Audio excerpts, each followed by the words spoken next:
Into the Wood update really begins with the Fallen Barbecue, a hot new zone that you're going to be going to grab a whole bunch of charcoal if you want to make more ovens and other stuff. There's a brand new weapon added as well, the Cortana, a new tier 3 spicy weapon.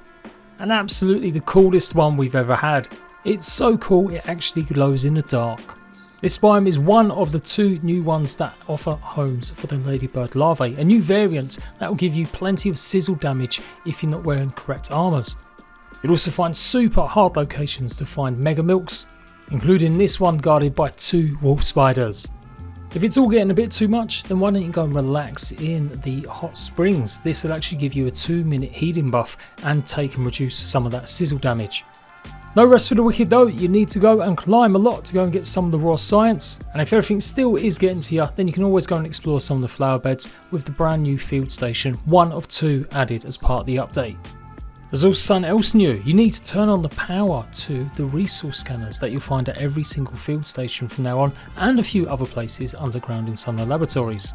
You'll have noticed a radar dish on top of some of these field stations. This now pretty much means you can find any resource that you're looking for. It'll give you the last known location of bugs and mean your life is a lot easier looking for certain stuff.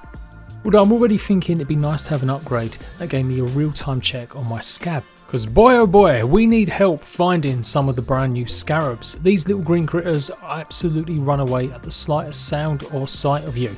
We're going to need lots of their shells if you want to go ahead and craft the brand new dual ingots. This is what you need to go ahead and upgrade your weapons and tools to level 8 and 9.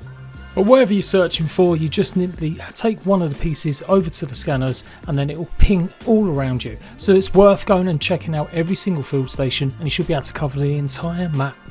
The second scanner you'll find just near the wood pile. As you go in the entrance, there's a wooden log with a brand new axe. The rest of the flower beds near the Fallen Barbecue give you a chance to take on the new Roly Polies. These are a little bit stronger and tougher than their other sickly counterparts, and you need to take them out if you want to craft more Roly Poly armour and tools.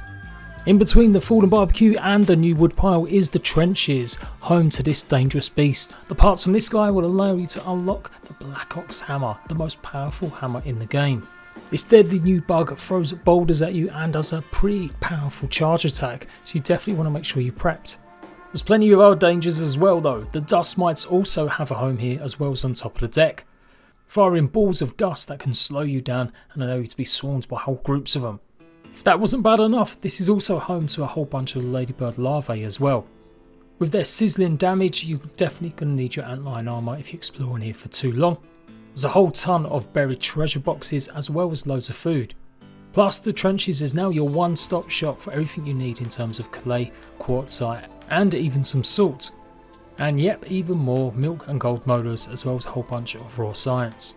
If you want to mix up some of your bases with the brand new burr floor pieces, then you can get a whole bunch of the burr in this zone. But you will need to have crafted a tier 3 axe, the Termite Axe. The woodpile biome is now the place that you'll be able to unlock eventually upgrades for your weapons and tools up to level 8 and 9. You're going to need to go and get the recipes from a Burgle chip that's guarded by the Termite King. Plus of course the usual mega milk and milk molars you'll be able to find, and lots of raw science. In fact, there's over 3,000 available in this zone. A brand new scab and some brand new resources. Splinters can be combined with the lint to make splinter arrows that do a lot more damage than regular ones. The termites are pretty much the next tier of ants. I know they're different creatures, but they pretty much are that level kind of threat. You've got soldier ants which will pounce on you and do a fair bit of damage, but the small ones can actually be just as deadly, especially when there's groups of them. They'll fire off pretty much the same ball of goo as the bombardier beetle, so it can burn you, so make sure you bring some fresh defense. If you want more details about these, go and check out the individual guides I've done for each and every one of the brand new biomes.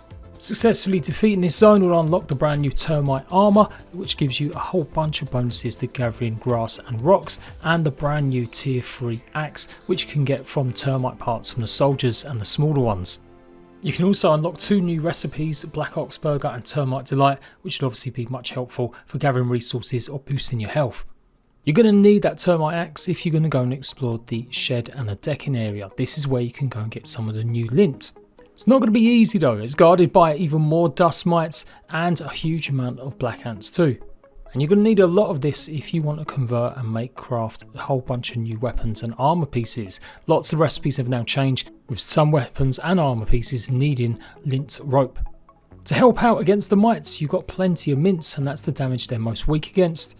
And if you're desperate to see what the burr pieces will actually look like in your base without actually having a tier 3 axe to go and chop them down, then you can jump up to this flower pot and grab a whole bunch for free. More science points and of course more molars means the deck is definitely worth a visit, but out of all the areas it does feel the least fleshed out, so I'm expecting it to change massively in the future.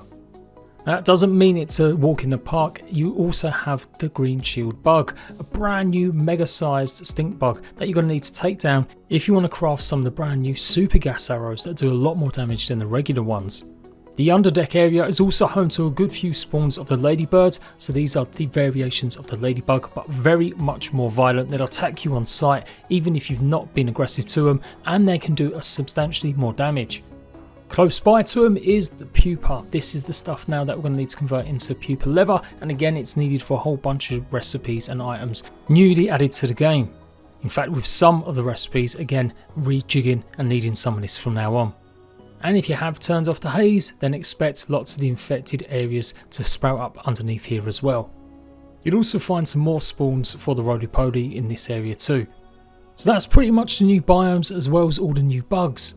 But wait, how could I forget about this guy? Infected wolf spiders are now a thing. You can find a couple of these, one underneath the oak tree once you've turned off the haze, and another one underneath the decking, again once you've turned off the haze gas. They will take maybe a few days to spawn in though, so get used to that area not being safe anymore. Like it was ever safe with the 2 wolf spiders that normally live here. Now we get onto some of my favourite new features that have been added. You can now rotate the bouncers, so you can literally set up a unique path or quick way to get across the yard if you've got the patience to set these up. Customizable armor stands, you can now pose them in exactly the same poses as photo mode.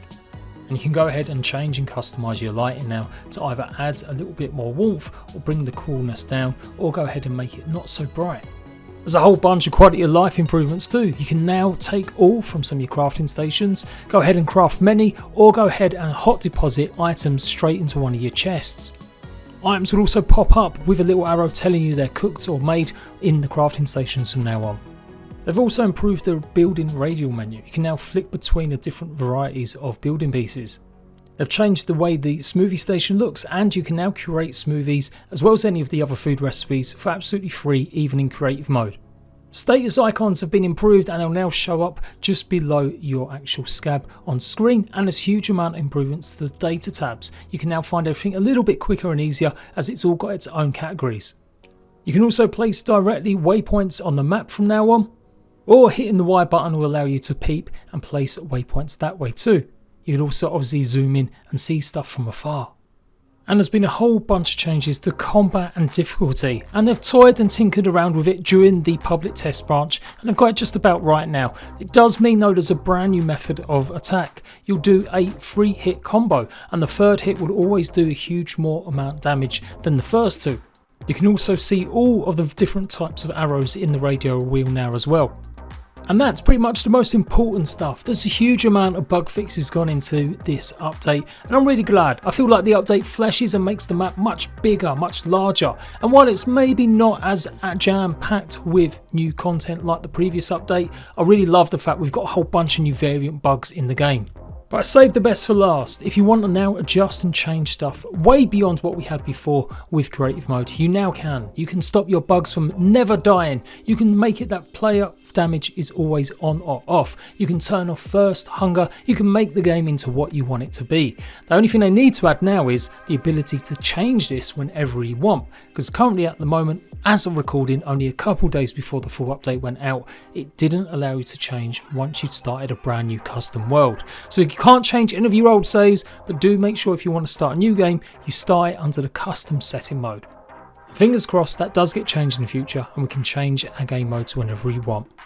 And there we go, absolutely everything, the most important stuff you need to know about the Into the Wood update. As always, I'm going to be here covering Grounded properly and bigger than ever before on my JadeCraft channel. Go check out the rest of my guides, and if you really want to delve deep into my previous history with Grounded, check out my full survival channel JadePG, where you'll find over 150 videos devoted to Grounded. Until next time, rat bags, laters.